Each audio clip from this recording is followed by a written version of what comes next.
From time immemorial, strike remains the greatest weapon in the hands of workers to make some demands. But that is about to change in Nigeria. The National Industrial Court has declared that the order restraining the Nigerian Labour Congress, NLC, and the Trade Union Congress, TUC, from embarking on planned industrial actions subsists. In a ruling, Justice Olufunke Anoe set the order as granted on the 5th of June subsists pending the hearing and determination of the motion on notice.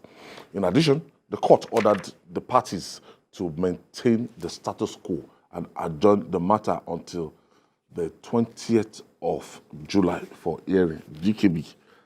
It will be difficult for TUC and NLC to call this strike before the 20th of July. Yeah. This justice has just ordered for the status quo ante bellum to be maintained. Yeah. Well, it is, once you've agreed for arbitration, then you have to obey whatever comes out of it. Because the TUC especially agreed very early for this level of arbitration. And that's what we are seeing. I'm sure that whatever they have in mind as a trade union, whatever they on strike, since they are still talking to government, I think this is a window, about 4 weeks, a window they can use to really have a constructive engagement in such a manner that the need to call the strike, whenever the thing is lifted, will no longer be relevant. And this can be done by simply making sure that the best negotiators that they can have are brought to the table to work on this. This judgment is germane for 2 reasons. It gives stability to the system, and then it allows the trade unions to also put their acts in order. Because like I said, the best thing to do now is to ensure that they continue to talk to governments and they continue to let their members know the status of these talks every step of the way. Because that's the only way to win the perception war down the line. Julie, going to court now, and this court has made this pronouncement, and whatever is going to happen, we're in June, and you have till 20th of July, a month. Before this time, you can't call out your workers to go on strike. So back on the strike. Yes, I think the Tinubu administration set out early to stop the strike, to make sure that Labour cannot call a strike. Even if Labour calls a strike today, it will be a monumental failure, because already they reached out to some chapters of the NLC, and some of them are not interested in the strike at this time. And then the Southwest, even in the North, are not interested in a strike. If a strike will succeed, you will feel it even on the streets. What I had expected was that there will be so much anger about the removal of yes, and the new price regime. But everyone appears to, or most people, let me not say everyone, most people appear to be convinced that, look, for so long we had failed to take the big decisions.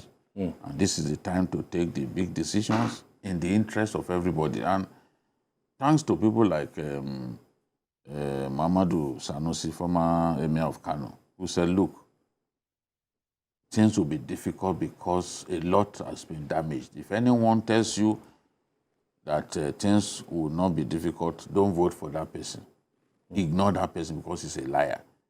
We have reached that point in our national history where we have to actually take those difficult and painful decisions. And those decisions have been taken. Subsidy, for example, if you do not remove subsidy, it will eventually kill Nigeria. It's clear, because we can't pay our bills anymore. All those who used to argue that it's not true that Nigeria is broke, let them come and argue now. We are a country spends 96% of its revenue on debt servicing.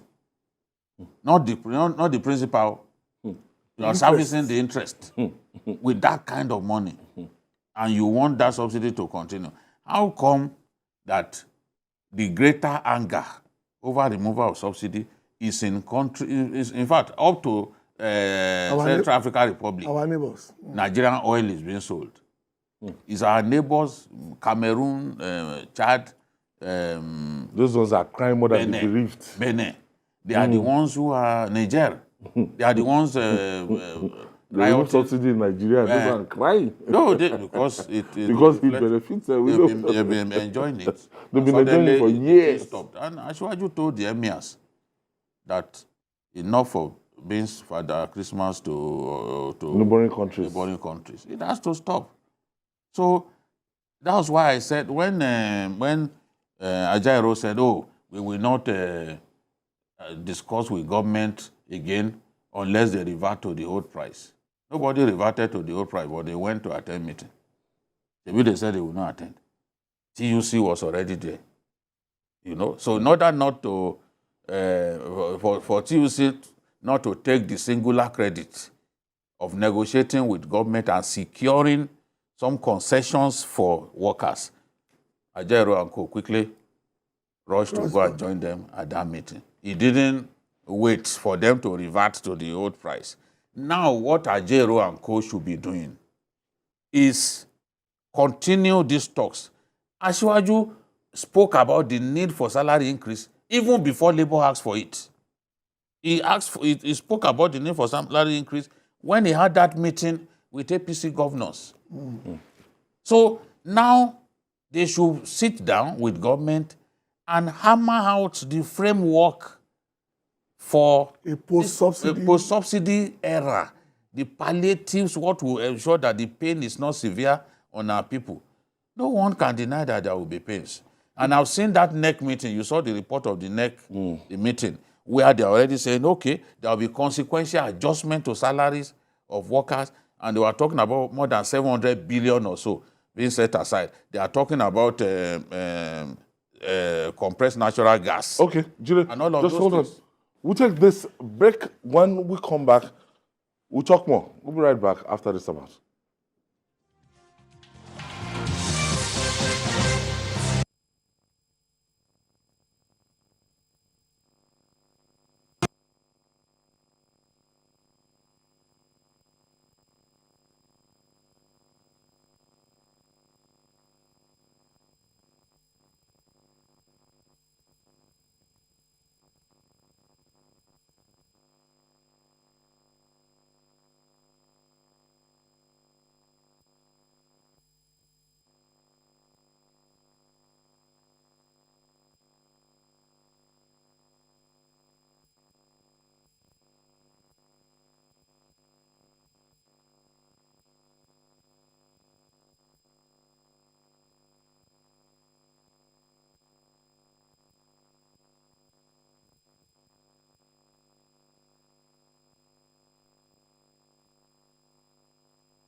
Thank you for staying with us. We're still looking at the Trade Union Congress and the Nigerian Labour Congress on the removal of subsidy, and telling you that the National Industrial Court has declared that the order restraining the Nigerian Labour Congress and the Trade Union Congress from embarking on planned industrial action subsists.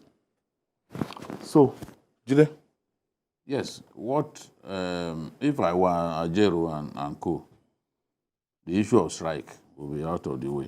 They went to court to try to get the court to vacate this order. The court couldn't be vacated. The court didn't answer them. If I were them, because removing subsidy is a patriotic decision. And it wasn't removed by Asiwaju, it was removed by the previous administration. They should have confronted the administration at that time, because it's even the removal itself is backed by law. So what they can do now, they are lucky, Labour is lucky that we have a president who has made up his mind that there has to be salary increase to reflect current realities. He said that early. You have to hold him to his words that, Mr. President, this is what you said. What are you bringing to the table?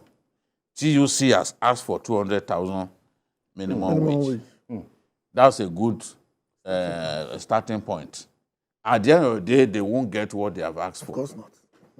But one thing that I know is that given the fact that NNPC will no longer be deducting money for subsidy as source, as they've been doing, against Or taking the liberty of saying that the revenue that is meant to accrue to those been states and spent federal on government, that they use it to pay subsidy. That's where I'm going. Because they were deducting as source. No, even where we did not appropriate money, National Assembly didn't appropriate money for subsidy, they took it upon themselves that from crude oil sales, they just take the money. They gave themselves the permission. transparency, They no just take the money accountability. and go and It was pay. just They fixed the consumption level all by Nobody- themselves. Despite the fact that even DPR's idea of our level of consumption did not match that of NNPC. But NNPC went ahead, decided on consumption level, and continued to pay subsidy bills from source. They just take from the sales and pay. Now, there were months when they did not contribute anything to the federation account. Not a shish. So, no wonder if some what Nigerians will want to be happen very now? rich, they'll be very rich. What will happen now, once those deductions stop, states will earn more money. That is one of the natural consequences of Yes, they'll be able to, They'll the earn money more they money. bring to the fact Yes. every month. Because, look, if you just look Local at some government, months, state and some months when NNPC still paid subsidy, it's not as if it's every month that they don't pay. Some months when NNPC remitted. remitted. Now- They share billions. Yes, they still they remit. Some months they remit. Some months they didn't remit. Now, if you bear in mind the fact that subsidy will no longer At all. So all this thing will come in all line the with what revenue. the law says, that all revenues Must be shared. must be shared. All revenues. It didn't say keep some. Oh, Bring everything to the table. We Okay. share. That's what the law says. Jakub So they will is earn calling more us money. from Lagos. Thank you for staying with us, Jakub. Thank you very much, you and then Babajide and then GKO. All right, go ahead, Jakub. I really want to start from where Babajide stopped. But to me, it looked like the 970 compromise. Why am I saying that? The money that was not appropriated, that was spent by NNPC. Look at what Babajide is saying. Some people, you call yourself NNPC, and then you spend the money that was not appropriate, and then nobody say anything in the National Assembly. And then they just spend that money just like that. Apart from, now, Mr. President says that you don't want to be Father Christmas to our labor country. Fine, all well and good. But I just want to say this. Yes, labor is asking for like 200,000 minimum wage, as Babajide Raleigh said. But the government should realize that all of us, we are not labor. We are not, some of us are self-employed. Non-government How workers. this alternative is going to get us? Yes, you have already adjusted. Example now, some of us are living in Lagos, working in Lagos, and then our house in Ogun State. Before, if I want to travel all the way from Lagos to Ogun State, I spent less than 2,000 naira to buy it. But then I realized it's 6,000. But now, what did I do? I parked my car, used the public bus, spent less than 2,000 naira, same amount of money. So we have already adjusted it to go to remove it. But they should Thank you, remember Jakub. that all of us are not Thank you labor. for your They should contribution. Yes, what Jakub is saying, reality of time. yeah. He's talking basically You have about to the just fallout. do away with the excesses, have to do away with those things that I think sooner or later, all of us will have tighten to our adjust belts. our lifestyles. Sooner or later, we're already adjusting. Because normally people with multiple cars now have reduced the car. Not so though. Just kept them somewhere and rely on only one car. And I have neighbors who have a car for taking children to school. Now the man does the school runs first before going to work. And he told himself that that's the reality he's facing. Because before he will now dedicate one car to the kids, one car to the wife, one car to the... But now, he wake up at 5 and take everybody around before going to work himself. I think ultimately my fear is this. A uniformed minimum wage will still be a problem, but that's something we have to face. And Jakub made that point that it's not everybody. There that is working in the formal sector. There are other steps that they are taking to ease this pain. Even the rollout of CNG-enabled cars is part of it, because maybe you get it like just half of the price A fraction. PMS. You know, so if they can do that, there are some of us who will simply convert our cars to CNG engine, and then we'll go walk into the filling station, just take it like you are filling your gas cylinder, and then I even saw the video of the man converting generator to gas. Yes. That one is cooking gas. People who are very inventive, I'm sure we'll find ways around it. yes, Ultimately. they should have even taken these steps a long time ago, Yeah. but because of people who are making money. Real money. Yes, I learned that even the former minister Silva, was battling that this thing should happen. This thing should happen. Flaring the gas, wasting Something we can gas, convert for our use. rather than converting it to use for our people. So if they can bring in a lot more cars, I can see even electric car, the assembly. But that one too is coming. Yes. So we have to de-emphasize the use of recharge. Electric cars are coming. we have to Gas de-emphasize the use prepared of cars are coming. I understand that some people are bringing buses that is also run on gas Yes. before the end of the year. I think they're looking at about 500 or so. So if that will come into the system, because between you and I, most of the fuel we consume is between Lagos and Ibadan. That access. Yes. Most. It's always been like that. So once you can solve the problem of that access, you solve the problem all over.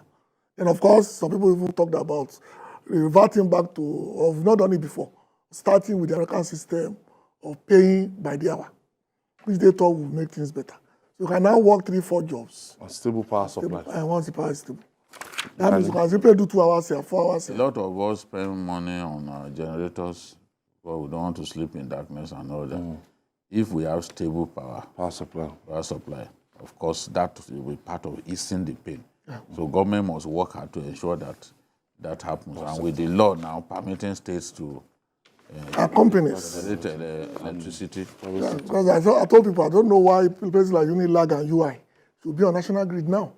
They're supposed to be. they are even on renewable energy. Let all of these people go and generate their own power. They have their own renewable. I know IIT has been running its own power. Kanika Idebalogun, thank you. Always a pleasure. Thank you for your contribution. And Babajide Kolade, thank you for your contribution. And that's our offering today.